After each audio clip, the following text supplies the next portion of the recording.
Hey everybody, hi, welcome to our Facebook Live. I am Melissa Hereford. I'm the founder of Negotiate with Confidence. Welcome to the series called Confident Communication. I'm going to be talking with smart people like my guests today about topics related to negotiation, communication, psychology, success, mindset, happiness, love, all the great stuff in life. All the things that make our lives better. So my guest today is Lisa Mitchell, and Lisa is a certified body language expert and a certified forensic interviewer. How cool is that?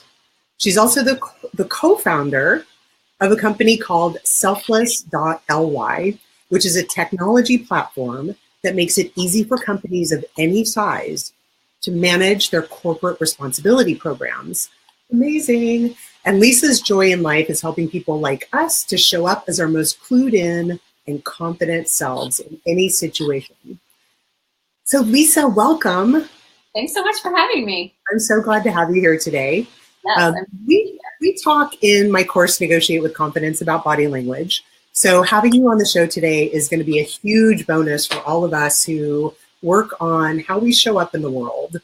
And I teach components of body language in the context of having more confidence, projecting more confidence, but also ways to use body language to build rapport with people, even with people that you think you don't like or you think you don't have anything in common with. So I'm just dying to hear from you, our body language expert, about why body language is important. Yeah, well, and let's for interrupting you there. Why body language is important, and then we're going to move into some specific tips. So for those of you who are joining us live or on the recording, you're going to be getting 3 tips from Lisa about how to use body language right away in your life. So kick us off, Lisa. Why is body language important? Yeah, well, body language is massively important, especially when you think about how people are forming first impressions about you. And first impressions can be the very first time you end up on somebody's radar, or it can be as you walk into a room for a meeting or a negotiation or an interview or a date. You know, all of these skills are the same rules apply. People assess and evaluate you in very similar ways, regardless of context. Yeah. And you really have such a short window of time. You only have about 7 seconds. Wow. Before someone's limbic brain is kind of deciding, are you a threat? Like, do they need to get ready to freeze, fight, or flight? Or are you someone that's a friend? Or are you kind of just neutral? Maybe you don't really register at all, which is not an incredible space to be in either. Right. So your goal in that very short period of time, and this happens most times before you even open your mouth. Yeah. So think about that. We walk in the room, and right away you have 7 seconds for people to register whether you're amazing or whether you're just going to blend into the background. And so how you manage your body language when you walk in the room is really important. Absolutely. And it's this idea of being on before you're on, right? Mm-hmm. Like I coach a lot of executives, I coach a lot of entrepreneurs who are kind of waiting to either present or have their moment or have the spotlight on them. And that's great. But your first impression has already passed by the time you start giving your wickedly clever opening statements or your wow facts of your pitch, right? That it's when you're standing on the side of the room or when you're walking into the venue or when someone's passing you in the hallway. It's all of these little moments where if you're not on before you're on stage, right, you have already blown your opportunity to make a really amazing first impression. Yeah, that's true with negotiations as well. And one of the things people don't realize is that the negotiation starts when you're essentially on the sidelines. The first time you pick up the phone, the first things that come out of your mouth, how you greet one another, all of those things, those first impressions are the beginning of the negotiation. They're already judging you. The other people are already making decisions about whether or not they want to work with you. Yeah. Let's imagine you're a salesperson and you walk in the room to meet a client for the first time or even the 100th time. Your client is judging how you're presenting yourself, how you're standing on the side of the room, and all of those things. So I love that. Tell us a little bit more about the kinds of things that we can do and the tips that you recommend people do to project the right body language in kinds of Well, we have some really great opportunities, and part of it, one of the exercises that I do with my clients is to start with mindset, because mindset, your body physically shows up the way your mind is prepared to walk into a room. And so it starts really with mentally kind of visualizing or feeling that experience and saying, you know, the format I use is, it's called the 3 words. So if you were to walk into the room and we talk for 2 minutes and you leave and somebody comes up to me and says, what did you think about him or her? What 3 words would you hope I would use to describe you? Ooh, I love that. Use that as your compass. Use that to say, you know, as you're walking down the hallway or even getting out of your car to walk into a meeting or give a presentation, think, okay, I want to be perceived as confident, competent, and trustworthy today. Yeah. Like, and that's so important for, especially for salespeople or anybody that's really in this push-pull of gaining trust quickly to move a project forward. Being intentional and knowing, okay, now what can I do non-verbally to help get me to that conclusion very easily? Yes. Is really a great little kind of like life hack of how you can manage these interactions to get the outcome that you want. Okay, Lisa, I love that. Can I use that exercise? Because that is Please, yeah, such an easy little thing to add into your repertoire. So I know we talk a lot about power poses and how, you know, taking a deep breath to calm your nervous system and standing in front of the mirror, making yourself big. These are like how to raise your confidence in your mindset that some people know about, and maybe this is new for you. So great, you just learned some new things as well. Yeah. But that simple activity that you just gave us is huge, to think about, how do I want to show up in this meeting? Let's say you're going in to talk to your boss about getting a raise or talking to someone about opportunities in your workplace. Listing 3 adjectives about yourself, about how you want to see that to be seen, that is huge. I love it. Thank you for that. Yeah, please use it. I use it in pretty much every room that I speak in, every client that I work with. We do our 3 words, and then the homework, because I love to give homework, is for the next 3 days, every single room you walk into, whether it's at home with your kids or your spouse, or whether it's at work, remind yourself of your 3 words, and I promise you, it will change everything about how you're going to walk into the room. And one of the biggest impacts it has is that instead of just going into default or autopilot mode and walking in distracted, disheveled, maybe our face is in our phone, right? Like not even acknowledging that there's another person in the room, which we do all the time because we're self-focused and we have stuff to do and we're busy. It gets you to snap to awareness, to say, okay, I'm going to be confident, competent, and trustworthy. I have to engage immediately when I walk through this door, right? Phone goes in your bag. Yeah, imagine the dynamic when, you know, you get home from work after a busy day and you walk in and maybe the house is a mess and nobody's done their homework and you're immediately annoyed because things aren't falling into place the way you want them to. And have you been to my house before? Like, welcome to everybody's house. Oh, like walking into my house. In that moment and saying, I want to be connected to my family. Right. I want to be curious about how their day was. And I want to be calm. Like just imagining those 3 words and the shift in the dynamic in your house when you walk in. Right. I can imagine that would be so huge. Yeah, and your body responds to that element of intentionality and control, right? Like you just took a circumstance that you just could have been impacted by and have decided how you're going to impact it. And just that little shift has you stand a little bit taller, has you making more eye contact, has you smiling or acknowledging in some way. Like you've just created an entirely different experience for the person on the other side of your face because you have anchored into your intention. I love that. So what are your other, we get 2 more tips from you, Lisa. What are your other so be intentional, do your 3 words, right? And then one of the easiest things that you can do when you walk into any space is to acknowledge people. And that can be with a genuine smile.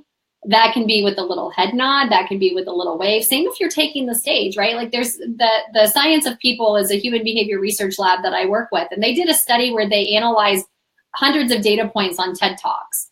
And they were looking for, is there a formula that makes a TED Talk go from good to viral? Like where's the pivot where people really attach? And they found that there's 3 things that TEDx or that TED Talk speakers do really well that get people to latch onto their material and engage. And it happens before they open their mouth. And it's that when they take the stage, they smile, they nod and acknowledge, or acknowledge the audience in some way, a little wave, some sort of acknowledgement, and that their hands are loose and visible by their side when they take the stage, which is our hands are trust indicators. Right. Yeah. So just loose as they walk out. Don't have to walk out with jazz hands or be super, super animated about it, but just helping, just again, helping people draw easily the right conclusion about you. Right. You're trustworthy. You're happy to be there. You know where you're going, and you're about to give them something amazing. Right. Those 3 simple things can elevate any entrance that you make. So the 3 things are, repeat the 3 things, summarize for us. Right. So a smile, genuine smile, not fake smile. Like get the crow's feet, right? We've earned them. So genuine smile, a nod or some form of acknowledgement, and visible hands. Right? Takes no energy, takes no thought. Yeah, I mean, maybe depends on your audience, right? Context is important. Some audiences would love that, others would be like, hey, nice to see you. Hey. It's not that amping up necessarily. It's a little bit of like cool, calm, and collected. And just being authentic, right? Giving, again, the goal is to have people easily draw the right conclusions about you based on the intention that you've set. Yeah. So how do I be trustworthy, or how do I be perceived as trustworthy? I keep my hands visible so they can see I'm not a threat, right? That limbic brain can calm down and quit banging the alarm. And it's just be like how much our unconscious brain is playing into these things, and being aware of them as a person, as someone who wants to connect with other people, as a negotiator, communicator, anytime you want to get anything done with another human. Yeah. These subtle subconscious things that are going on. Sometimes I have people say, like, isn't that disingenuous? And my response, I think your response would be the same, is that once you know how to build rapport and build trust with other people, why would you not intentionally do that if your authentic intention is to connect with them and is to build a stronger relationship with them? Right. And it's important. I mean, there is power in knowing this. There's power in understanding how people's brains work to perceive you and assess you. And you can leverage that power towards the outcomes that you want to get. Yeah. You can also weaponize it, right? You can manipulate. Like if you wanted to control a situation, there are a certain set of skills you can use that can manipulate feelings and perceptions, and it can be weaponized. Just like I think any skill, right, can be used for good or not good intentions. So it's picking the right skills with good intentions that get you the positive outcomes that you want, that allow you to feel good about how you're showing up in a space with integrity and authenticity. And it's not playing a role, it's using a tool, right? Exactly. Yes. If you know that a smile and a nod of acknowledgement and keeping your hands visible makes people more open to listening to what you have to say, why would you not do it? That's not manipulation. That's using tools to help with your outcome. I love that. Yeah. Really useful tips. So what's your number 3, Lisa? I'm so excited. I can't wait to hear. You know what? I'm going to go back to the hands again, because when we're talking specifically about negotiation and building trust, it's important to remember that a well-executed handshake can do you a world of good, right?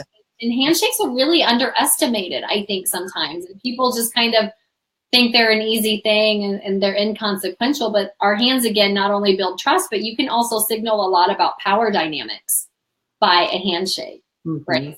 So if you're engaging in a handshake and you're covering someone, or you're going in under someone as opposed to vertical, those all have different power implications. If you're covering someone's hand in a double handshake before you walk into negotiations, or you're claiming space by a shoulder grab or an elbow grab, all of those things can be little nuanced messages that can maybe better prepare you to understand what's happening on the other side of you and what you need to be ready to either play up or maybe combat, depending on the outcome that you want. So pay attention to the handshake and how it's executed, and because it can tell you a lot about what you're about to walk into. It's interesting, the handshake, and I have a 13-year-old son, so we have had handshake lessons, and I've taught him consciously how to shake hands. But I wonder if that's something that people are still teaching their kids. So if you're watching this, give us a little comment on whether or not you've taught your kids how to shake hands. I'm curious about that. So there are two components of what you're talking about, Lisa. One is to be aware and conscious of how you're shaking hands. And the other part of that is to be conscious of what the other person is doing.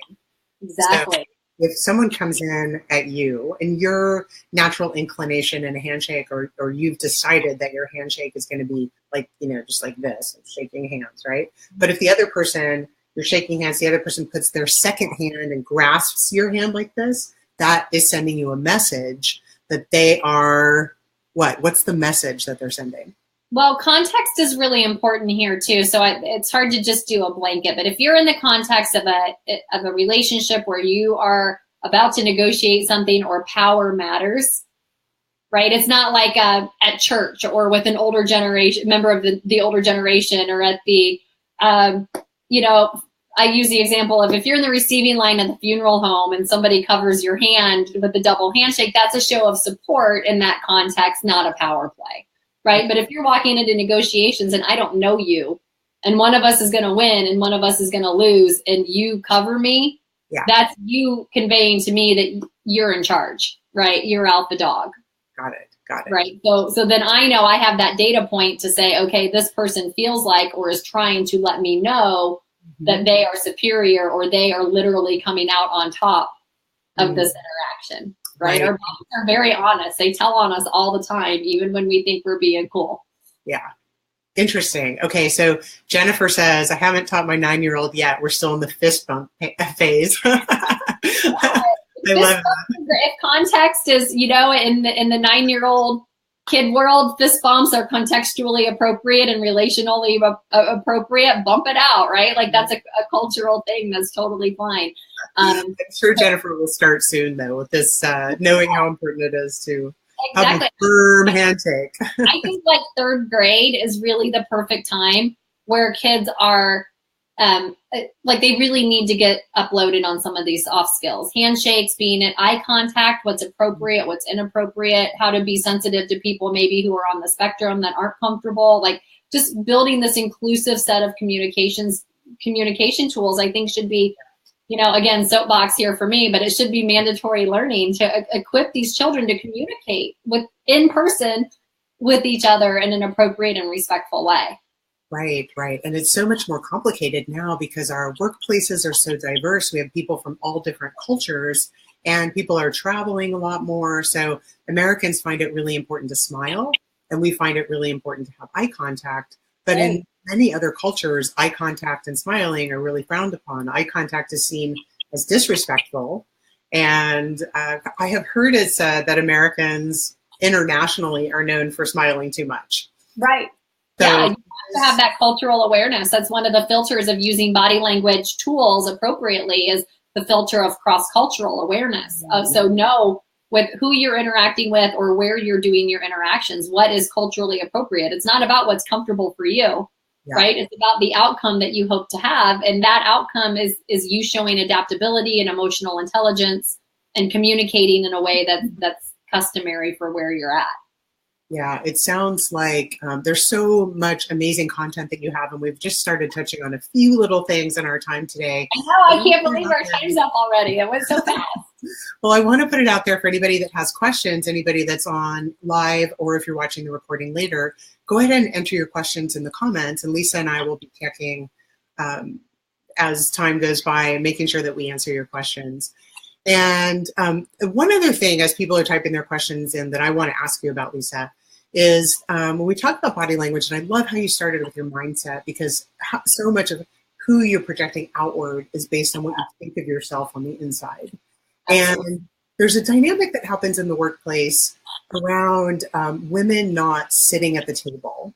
So when you look into, right, like the corporate boardroom where the meeting is going on, it's very unlikely that you're going to see men sitting around on the outside. That men typically will walk in and sit down at the table, and women will walk in and not sit at the table. Is that something related to body language? Do you have a... Yeah, well, that kind of plays into the science of proxemics, which is the science of how we use our space and how we use our space and how we position our bodies either with each other or in context to a table or a meeting setting really does convey some power dynamics as well. And it can lead to conclusions about our confidence, whether it's true or not. One of the things I always call out when I have a room full of mixed gender, mixed title, groups where it's just take a look, just freeze frame, look around at the table and who's taking up the most space at your table. Right. And it's almost always a man. Yeah. And it's almost always notebooks, gadget, coffee cup. And then maybe an elbow back on another chair or twisted off, like just taking more space. And it's not an indictment on anybody. It's not a judgment. It's just an observation that when you claim more space, studies show people perceive you as having higher confidence. And a lot of times women will come in and if we'll either sit on the side or if we do make it to the table, we keep all of our stuff about the width of our shoulders and we don't take up too much room and we play a little small just through being taught bad habits or what's polite or tradition. And we can be perceived just by how we're managing our space and our positioning as less confident or less capable. Which is yeah. Tip number 4 right there, ladies. Spread it out. It's okay. Yes. And it doesn't mean sprawl or be obnoxious, but it means use your space in a way that conveys the fact that you deserve to be there. Yes. Right? Because people will treat you the way that you train them to treat you. So if you are training them that I deserve the seat at the table and I'm an engaged player and my ideas are valid, then guess what? You start getting looked at as all of those things. Right. Yes. Yeah. I love that. I remember seeing in television shows where there's two lawyers and you see the two tables set up in front of the judge and the lawyers will come in and they'll spread out, they'll put all their paperwork down and spread out over the table. And that's essentially what you're talking about as far as a technique goes, that when you spread out, you're claiming your space. It's kind of like a biological, it feels like it's an ancient biological. It's a territory grab, right? It's a territory grab. It's a confidence move. You see it now in human behavior when you study dating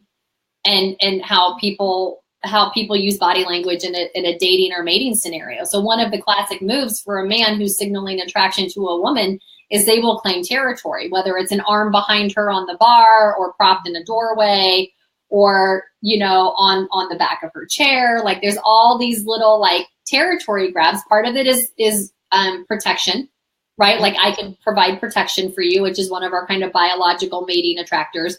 And the other is space grab. I'm confident I'm taking up space, not only in general, but around you to show that I am claiming space and you are included. So there's some interesting nuances from kind of a sociology perspective around that and relationally how space is played with. Is this also how, when the lady starts moving into the medicine cabinet and, suddenly our toothbrush is there? Territory claim. I'm coming. I'm here. Yep. I love that. Yeah. I could talk to you all day. I love what you're teaching. Yeah, let's just take over Facebook all day. On Facebook. Okay, Facebook marathon all day long. Well, you can tell that Lisa has dropped some major value on our Negotiate with Confidence Facebook page, and it's been such a pleasure having you. Lisa actually has an amazing offer for you. She's offering you 10% discount for her online course, which is powerbodylanguage.com/courses. You can see her webpage up on the screen. Make sure you go check out what Lisa is up to. Her courses are full of valuable information that will help you show up in the world, to claim your space, be a better version of you, be conscious about the image that you're putting forward, and form more authentic connections with the people in your life just by making a few small adjustments to the things that you may already be doing. So, Lisa, I want to thank you so much for being our first in the series on confident communication. And feel free to leave messages and comments below. Lisa and I will be checking those and make sure they all get answered as well. Thanks, everybody. Have a great day.